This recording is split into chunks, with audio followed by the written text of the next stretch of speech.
आपके महीने के पैसे कमाने के चांसेस भी ज़्यादा बनेंगे। आपका जो पर आवर रेट होगा वो भी $100 को टच कर रहा होगा। हाय, दिस इज सलियान गुल और आज का जो हमारा टॉपिक है वो है how to find out your client. अगर आप अमेज़न में आना चाहते हैं तो आपको कैसे पता चले कि आपका क्लाइंट कौन है। इसका इजी तरीका है, आप जिस भी मार्केट में फ्रीलांसिंग करना चाहते हो, लेट्स सपोज अमेज़न, मैं आपको एग्जांपल अमेज़न की दूंगा क्योंकि मैं अमेज़न से एफिलिएटेड हूँ। मेरा जो क्लाइंट है वो अमेज़न का सेलर है। तो फिर मुझे ये देखना होता है कि मेरा क्लाइंट किस टाइप का है, क्योंकि अमेज़न पर 3 डिफरेंट टाइप ऑफ बिजनेसेस होते हैं। कुछ सेलर जो है होलसेल करते हैं, कुछ सेलर जो है वो प्राइवेट लेबल करते हैं और कुछ सेलर जो है वो ड्रॉप शिपिंग करते हैं। तो ये 3 डिफरेंट कैटेगरीज हैं अमेज़न पर। तो फिर अगर हम इसे परसेंटेज पे डिवाइड करें तो हमें गूगल और इंटरनेट पर इसकी डेटा मिल जाती है। तो इसके सबसे ज़्यादा परसेंट में सेलर्स होंगे तो उसकी लीड भी सबसे ज़्यादा होगी। लेट सपोज अमेज़न होलसेल के 60% सेलर्स हैं तो उसकी लीड भी सबसे ज़्यादा आएगी। अगर आप अमेज़न होलसेल सेलेक्ट करते हैं तो आपको आपके महीने के पैसे कमाने के चांसेस भी ज़्यादा बनेंगे। तो दूसरी चीज़ ये कि लेट सपोज आप अमेज़न होलसेल सेलेक्ट करते हैं तो फिर आपको कोई ऐसी स्किल सीखनी पड़ेगी जिसमें आपको होलसेलर हायर करे।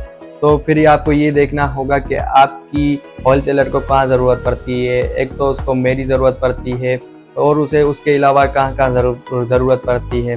तो उसको ऑर्डर मैनेजमेंट की ज़रूरत पड़ती है, उसको और कस्टमर सर्विस की ज़रूरत पड़ती है। तो कस्टमर सर्विस और ऑर्डर मैनेजमेंट में भी नेगेटिव आउटकम आने के चांसेस हैं, लेकिन उसको एक स्किल्ड बंदा कर सकता है और अगर उसने ट्रेनिंग ली हुई है। तो जब बात आती है वर्चुअल असिस्टेंट की तो क्लाइंट 10 बार सोचता है और किसी प्रोफेशनल को हायर करता है और उसे हाईली पे करता है और कहता है मेरा अकाउंट संभालो। तो जो मैंने स्किल सेलेक्ट की उसमें नेगेटिव आउटकम आने के चांसेस भी ज़्यादा हैं और मेरी स्किल में 60% के सेलर्स जो हैं वो होलसेल के हैं। तो लाजमी नहीं है कि आप मेरी ही स्किल सेलेक्ट करो और लाजमी ये भी नहीं है कि आप अमेज़न की ही कोई स्किल सेलेक्ट करो। आप शॉपिफाई कर लेते हैं, आप एटसी में चले जाते हैं, आप ईबे की सर्विसेज देते हैं, ETC, आप कोई भी ऐसी सर्विस दें जो हाईली पेड हो।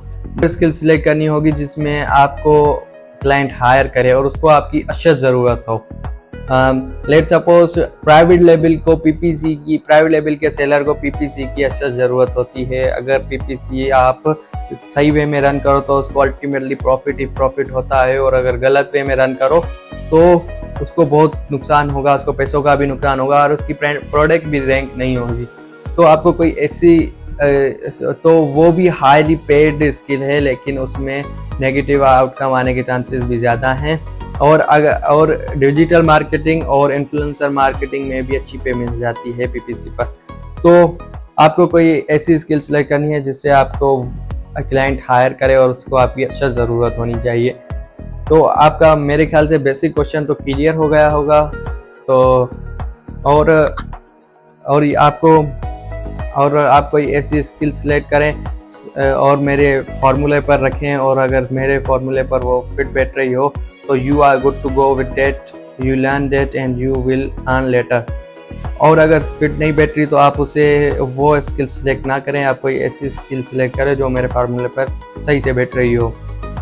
तो आपके पास आप एक वीक उस पर रिसर्च करें, आपके पास YouTube है, आपके पास गूगल है, फिर उसके बाद आप उसे सीखें, उस पर काम करें और विदिन 2-3 मंथ आपकी अर्निंग स्टार्ट हो जाएगी।